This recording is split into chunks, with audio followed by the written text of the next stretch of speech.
Hi folks, Wooden Boat Dan here. Just wanted to give you a heads up. The podcast you're about to listen to was recorded several years ago, so some of the phone numbers, email addresses, website links, and time-sensitive information are no longer valid. Please keep that in mind as you listen. If you'd like to contact me, my email address is woodenboatdan@gmail.com. Thank you and enjoy the podcast.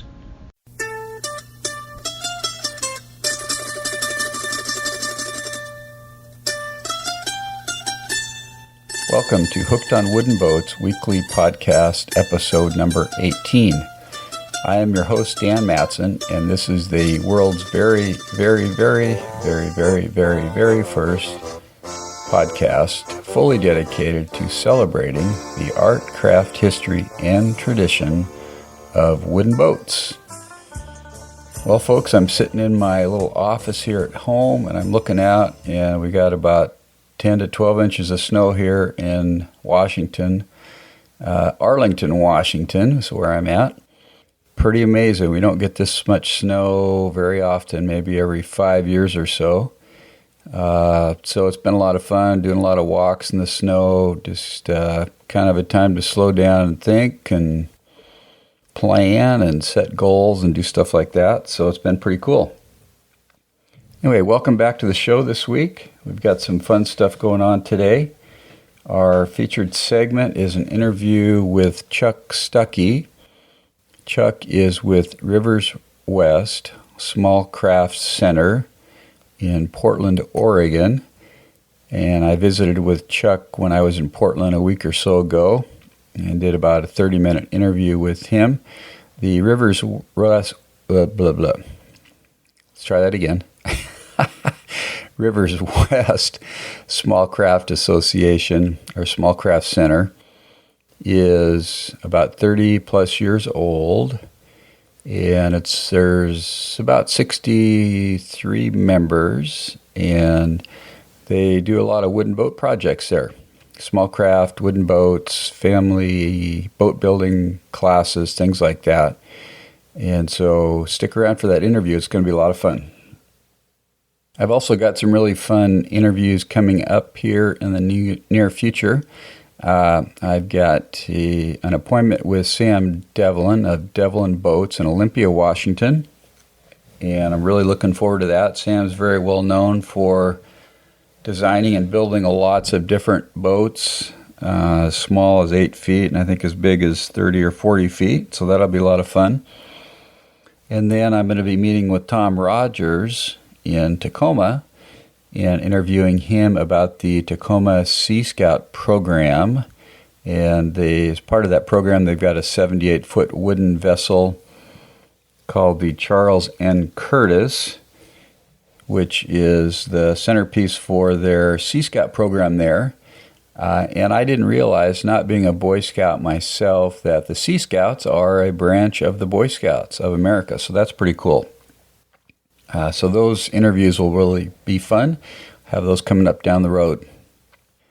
I'd love for you to connect with me, and probably the best way to do that is to subscribe to my e-news list. If you go to my homepage, hookedonwoodenboats.com, and on the right-hand side of the page, there's a little arrow, and if you click on the box there, and you give me your name, first and last name, and your email address, then I can correspond with you, ask you questions about your wooden boat activities and fun things you've done. And then I send out a mailing once or twice a month with special articles and resources.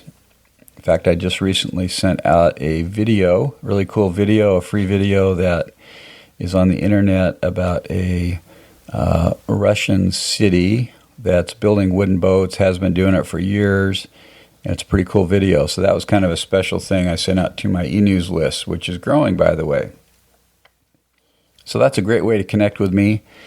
You can also email me at dan@hookedonwoodenboats.com, and I'm on facebook.com/woodenboatdan, and you can follow me on twitter.com/woodenboatdan, and I have a voicemail feedback hotline number, 424-261-2360, that you can call with questions or comments.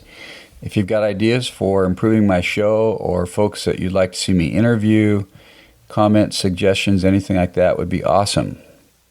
I wanted to take a couple minutes and go over some of the feedback and questions I've gotten via email from listeners to the podcast. It's kind of fun. I've been corresponding with people all over the place. This is an email I got from David Herring. David is the Facilities and Equipment Manager at the University of Wisconsin in Madison, Wisconsin. And Dave wrote to me, he says, Dan, I just discovered your podcasts a while ago and have been listening to them via iTunes. I have been enjoying them so far and have worked my way through to episode 6. That's an interesting interview with Corey Friedman. A couple of other people you might want to be interested in interviewing are Tom Yost and Dave Gentry. Both are not local to you, but a Skype interview could be arranged. Tom and Dave are doing some really interesting things with skin-on-frame kayaks and canoes. Tom has quite a few folders, as in folding kayaks, and other designs, and is currently developing a true folder as opposed to a take-apart folder. Dave is the designer of the Chuckanut. He's also built a really interesting sliding beam sailing canoe that's along the lines of a 1630 canoe. Dave. So thanks for your feedback, Dave. I really appreciate it.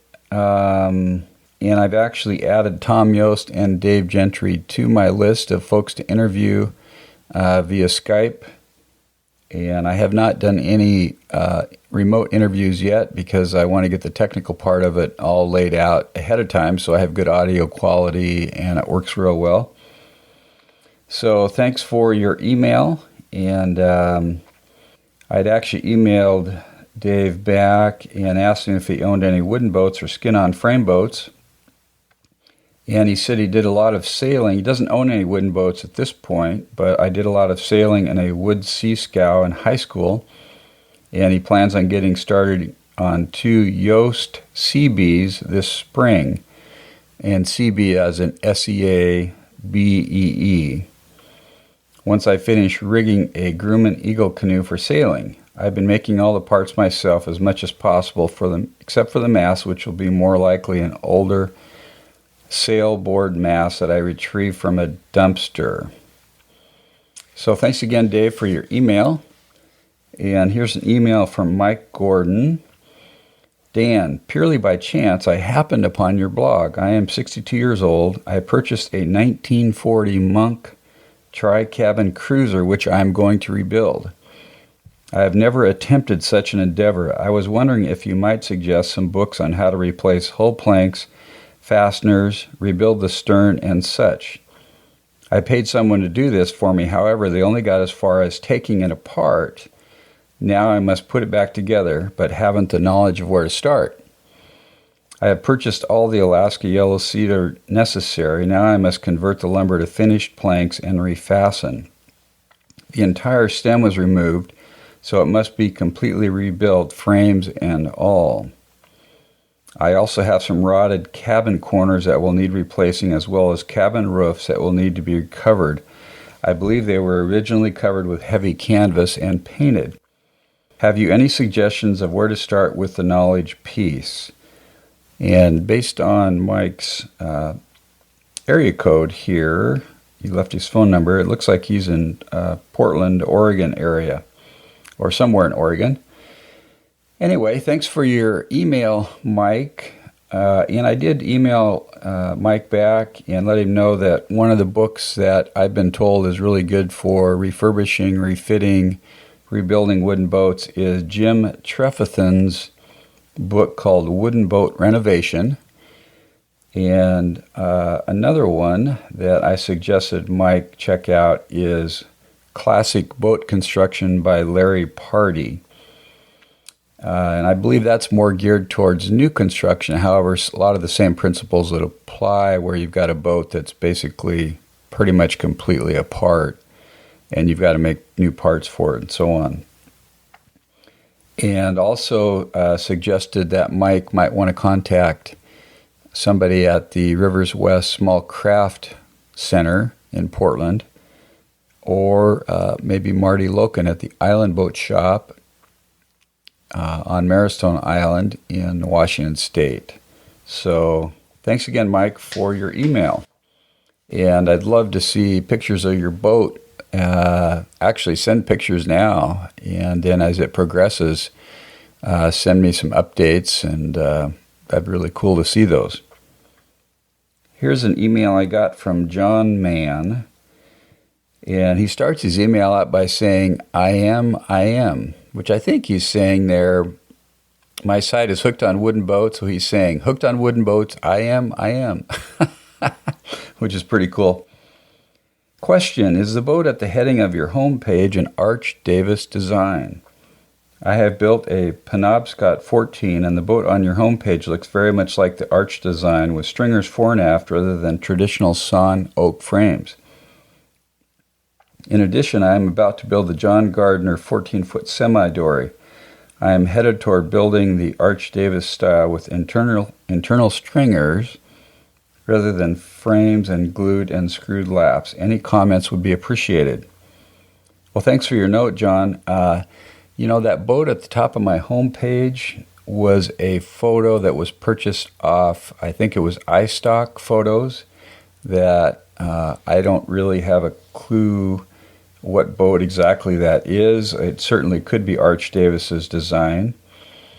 But I did build the 14-foot semi-dory that you're looking at building, and that's probably why you emailed me, because you saw that on my website, on my page that shows my boats. And my boat, my dory I built in the 90s, and I put okoume plywood, used okoume plywood for the strakes and put that over white oak frames. And it's a really heavy and stout boat. I'm thinking you could easily build that boat without those frames and some internal stringers, and you'd have a lighter boat that was still very stiff and strong and have a little more spacious and clean interior. And then John had also asked what kind of a motor I put on my boat, and I put a 15-horse Merc on it, which pushes it along really well. It's a flat-bottom boat, so it gets up on a plane in like a half a millisecond, so it's pretty cool. So thanks for your email, John. Appreciate it a lot, and I'd like to hear from other folks in the audience. Send me questions or comments, or tell me about wooden boats that you have. Well, we're going to move on now to the interview with Chuck Stuckey of RiversWest Small Craft Center. Chuck, take it away. Okay, it is January 7th, 2012, and I am at the RiversWest Small Craft Center in Portland, Oregon with Chuck Stuckey. Chuck, did I pronounce that correctly? Yes, you did. Okay, good. Hey, welcome to the show, Chuck. Good to have you here. My pleasure. Happy to help. Yeah, thank you. So, tell me a little bit about yourself and your boating history and so on, Chuck. You're the president of the organization, is that right? I'm the president. I've been the president now. I'm into my third year with that pleasurable title. I'm a lifelong boater. I'm a retired government lawyer. Retired about 5 years ago. All of my adult life, I've been boating in one form or another, primarily cruising sailboats. And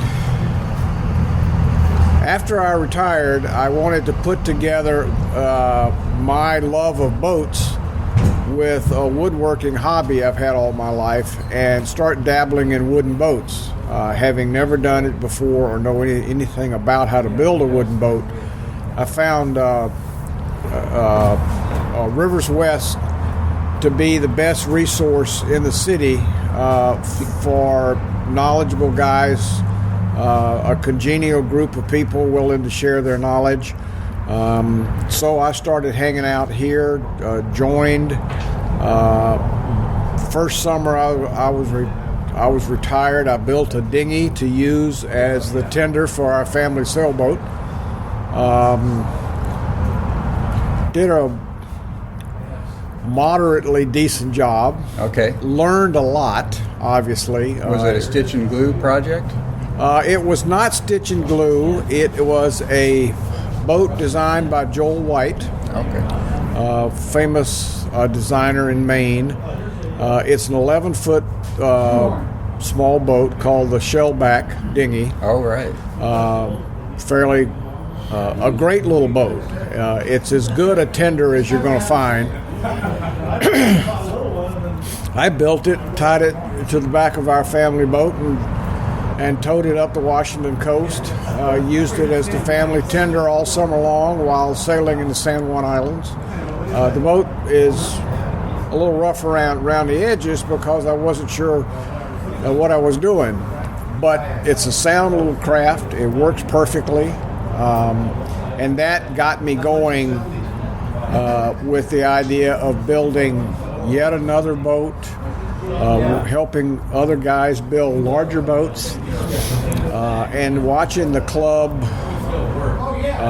led me to get more involved in the club itself, and have enjoyed it ever since. Okay. What year did you join the group? About 5 years ago. I would say, what's that, 06, 07? 06, okay, yeah. So can you give me a little history on RiversWest, about the club, how it started, and what's been going on here? RiversWest started about 30 years ago. A professor at Portland State named Sam McKinney was instrumental in the first idea of the club. He got together a few other like-minded souls, Bob Young, Sam Johnson, and RiversWest was born as a club of guys wanting to build small wooden boats.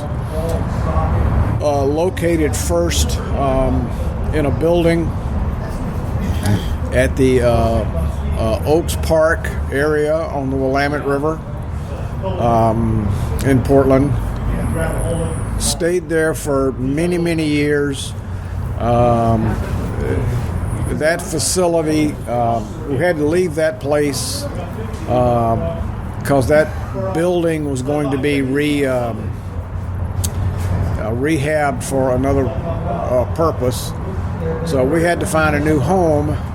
And about 6 or 7 years ago, we landed in the shop we are now, which is the ground level of the Pier 99 building at the intersection of Marine Drive and the I-5 bridge. Okay. In Portland. Okay.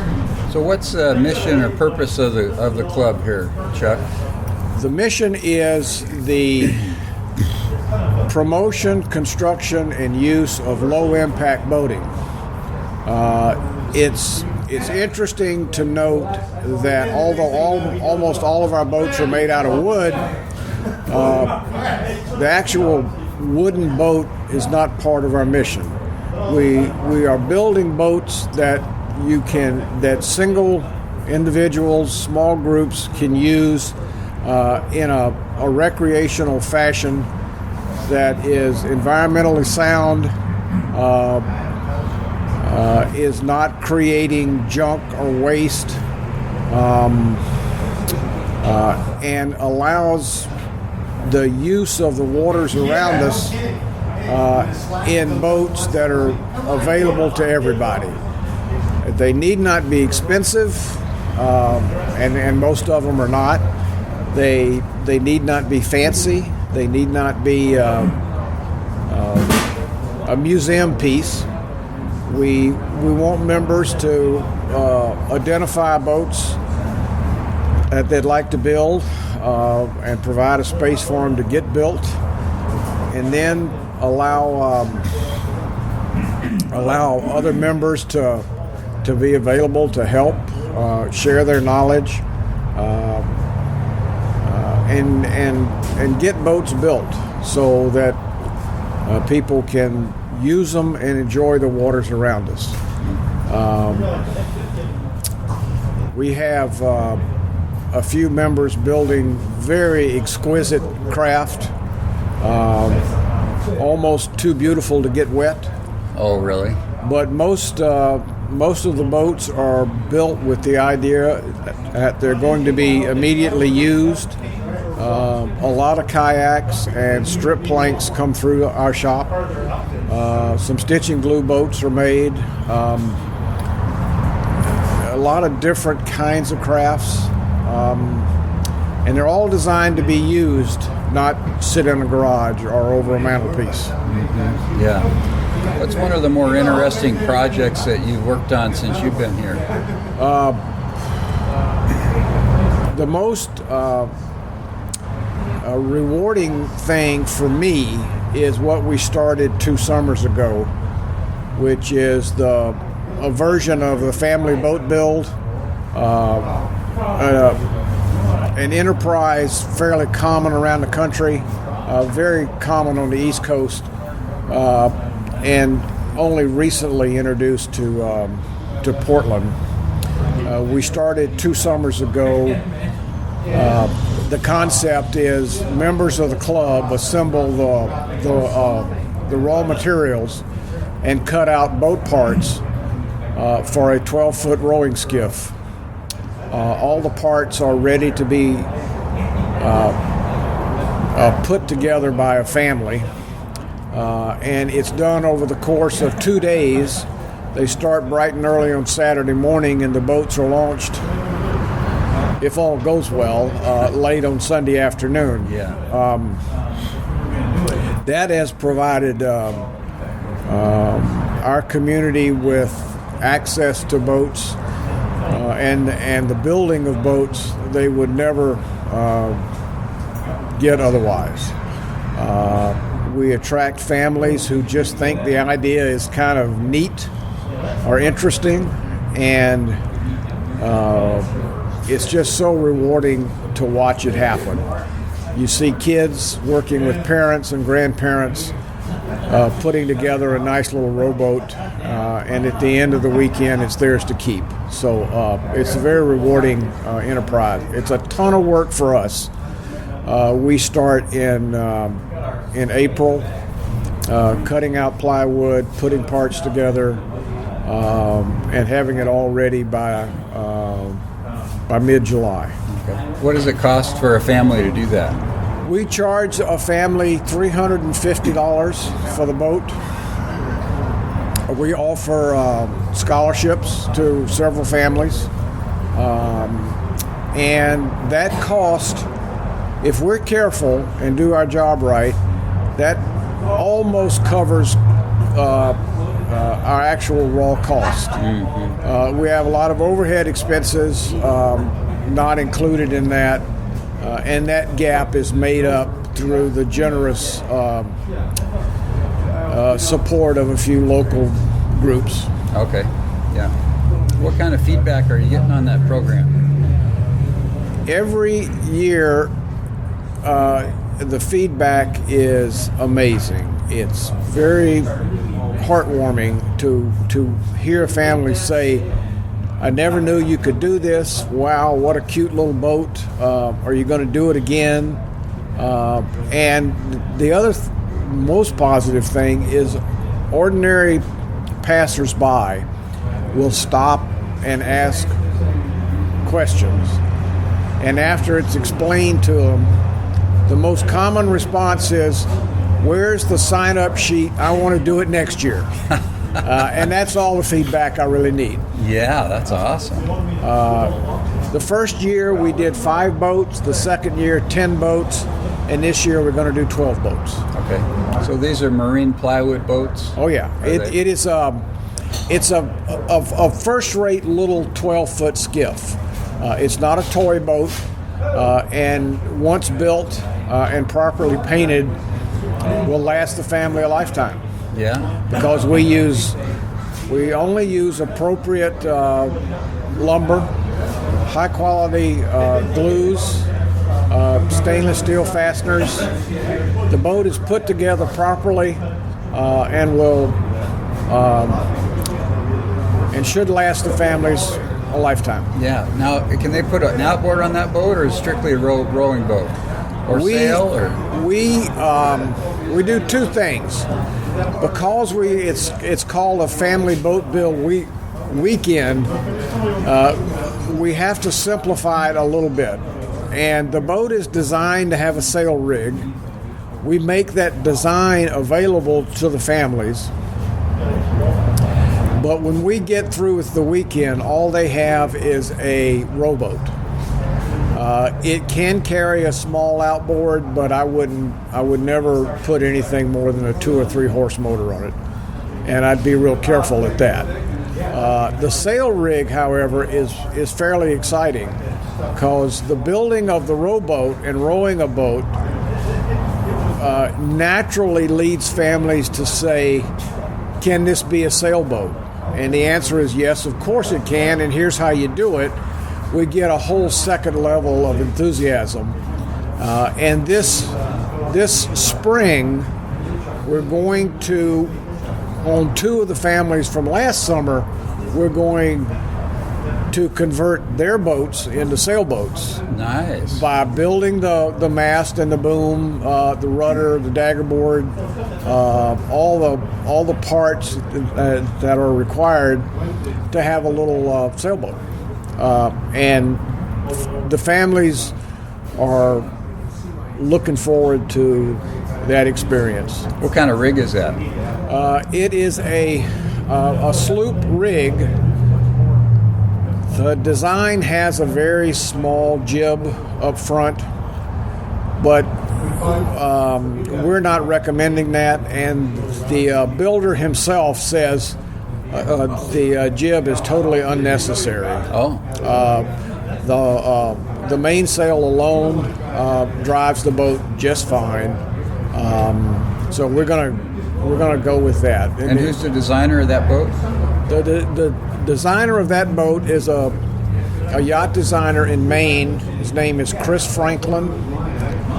He's chief designer at Bruce King Yachts, now that Bruce King has retired. And the little boat is called a Salt Bay skiff, and it's easily accessed through the Bruce King website if anybody would like to see pictures of the boat, or go to our website. We've got hundreds of examples of the families actually building the boat. Okay. Yeah. So I saw on your website somebody built is building a Caledonia yawl. Yes. Can you tell me about that boat?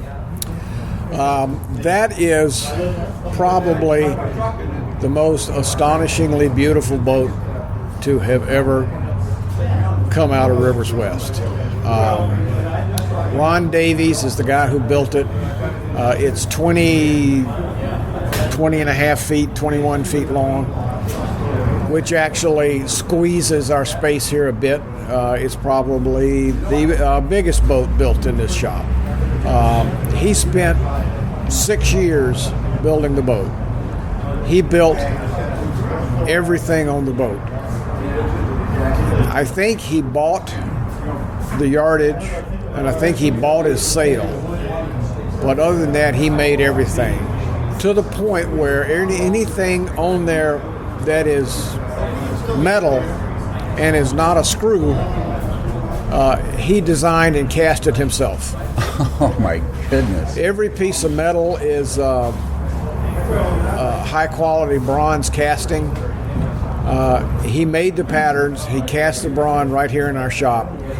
And it's because of Ron, we as a club ponied up enough money to buy all the equipment to cast bronze. And now, if anybody chooses to, we can do it again. Wow. If Ron's boat has now left the shop, it's at his home. He's sailed it a time or two. He just left the boat. He just left the shop 4 or 5 months ago. So he's been working on it as long as I've been involved here. Really? Yeah. Wow. I saw also on your website you had a guy come and teach bronze casting, Sam White. Is that right? Sam Johnson. Sam Johnson. Yeah. Right. Sam Johnson is one of the original founding members of the club. Oh. He has since gone to be the director of the Columbia River Maritime Museum in Astoria, Oregon. So, and Sam, among all of Sam's talents, is bronze casting. He not only knows how to do it, but he knows how to build all the equipment. So he helped us assemble our foundry and came out 2 years ago and taught a 2-day class in bronze casting. And that kind of class is an example of other things we do. We have classes open to the public at a nominal fee. The fee barely covers our costs. But we have classes in oar making, have classes in paddle making, and in tool making. A lot of our club members believe that a handmade plane is worth having, and they can make them right here because we have the club members who can show you how to do it. The last thing we made was the last class was a class in making a slick, a boat builder slick, which is a very large chisel. Oh, really? And we made them here in the shop, bought the steel, shaped the steel, had them tempered, and now we've got 4 or 5 members with beautiful slicks. Wow, that sounds really fun. Our classes are a lot of fun. Every time we do one, we get a lot of hits on the website saying, where are you and how can I participate? Yeah. What's your next class coming up? I don't honestly know. I believe our next class may be another oar making class. We have a project going on now that is the rehabbing of an old boat the club built many years ago, and we are, as part of that, we're making spars. We're making masts and booms, and so one of our upcoming classes soon will be a spar making class. Oh, fun. You know, turning square wood into round wood and properly shaping it and sizing it. Mm-hmm. So who will teach that? One of the club members years ago had some exposure to the industry, and he's made a lot of masts, and he's going to teach it. A guy named Steve Najar, a very, very talented guy. He will run that class. Okay, very cool. What other projects do you have going on right now in the shop here? Currently going on is there are 2 kit kayaks being built. One is a Chesapeake Light Craft, and the other one is a Pygmy kayak. They're under construction now. The Chesapeake boat has only been under construction for about 2 months, and it's very close to having its hull and deck joined together.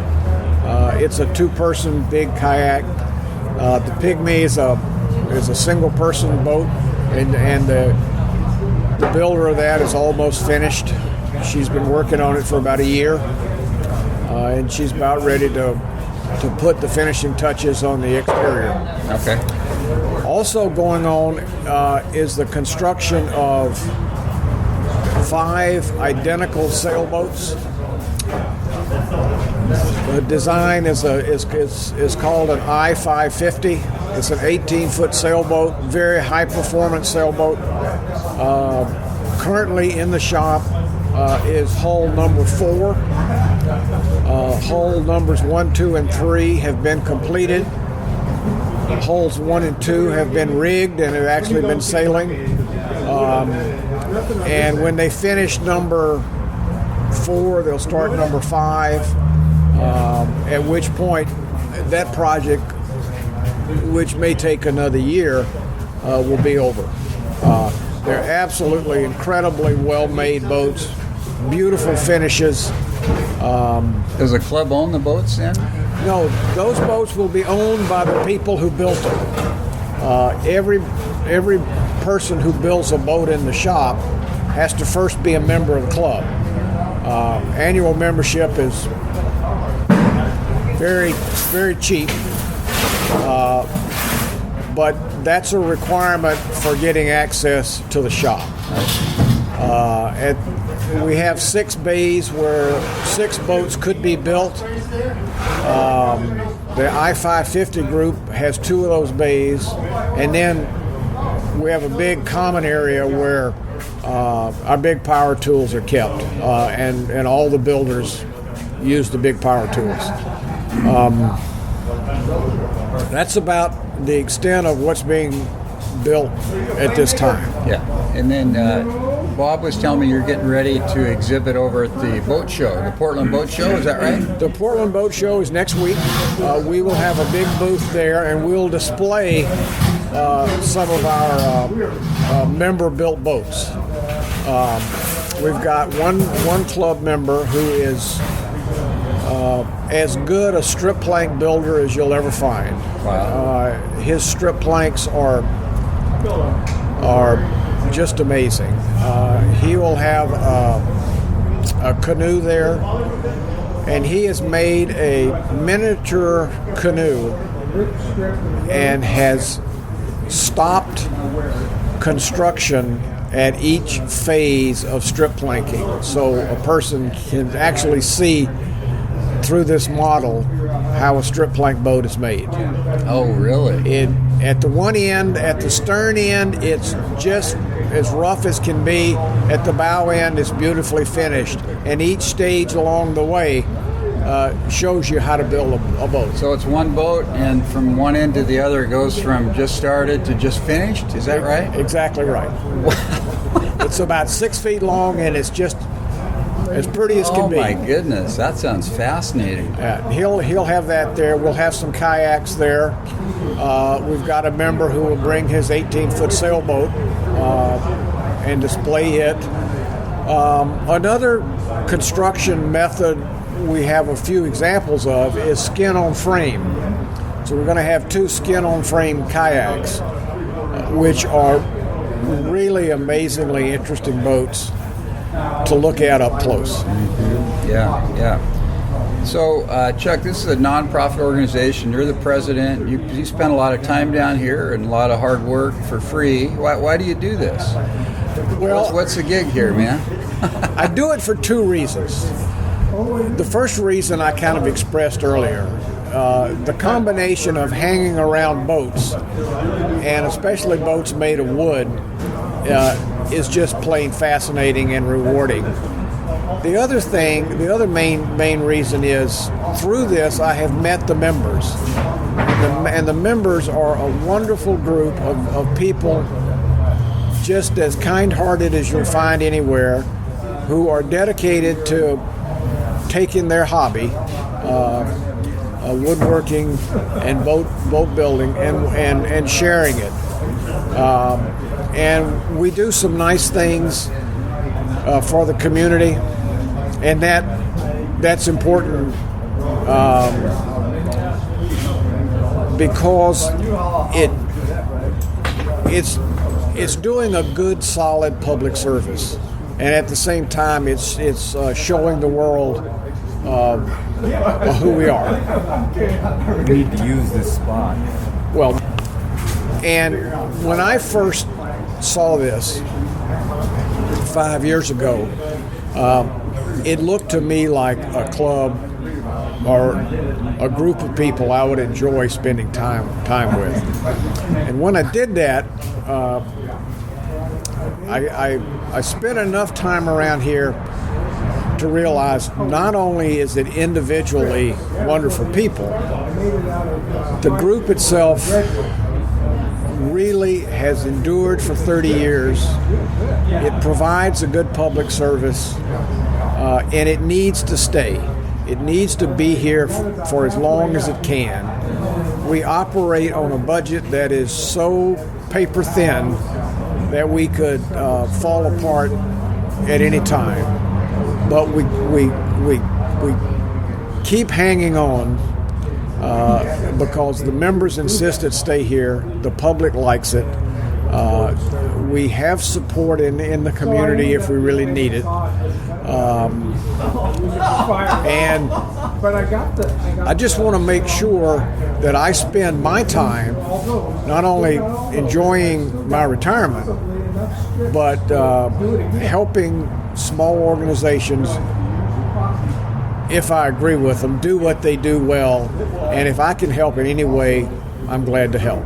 I do have some skills in administration. I can help this club pay its rent and organize some funding. The club desperately needs that. And when I was asked to help, I was more than happy to do it. Yeah. I've been the president now for 2 years. I'm into my third year. And I'll pass it along to somebody, but not tomorrow. I'm happy where I am. Cool. So for our folks that are listening today, if they want to contact you or get a hold of the organization, do you have some contact information, a website or email address you can give us? It is one word, RiversWest.org. RiversWest.org, okay. www.riverswest.org is our website. Okay. And from there, you can get our address, my personal contact email address, and we can talk. Okay, yeah. So I'll put that on the website, Chuck. Okay. The website address and the email, so people can get a hold of you if they want to. Okay. So we're going to wrap it up here. Any parting comments for our listeners today? Anything else you'd like to tell us?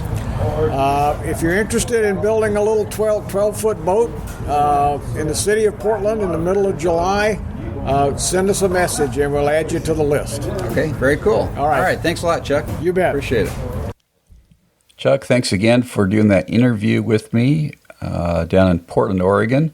Really appreciate it. You guys have a great organization there, and I hope it continues to grow and you have a lot of fun, and that your family boat building project this summer goes really well again. That sounds like a great way to connect with the community. Well, that's the end of today's show, folks. I'd appreciate it if you would connect with me by subscribing to my e-news list on my homepage. Click on the button there and give me a little information. You can also email me at dan@hookedonwoodenboats.com or call my voicemail feedback hotline at 424-261-2360. Have a great week and keep those wooden boat projects alive. This is Wooden Boat Dan over and out, and don't forget to keep the bright side up and the barnacled side down. See you next week.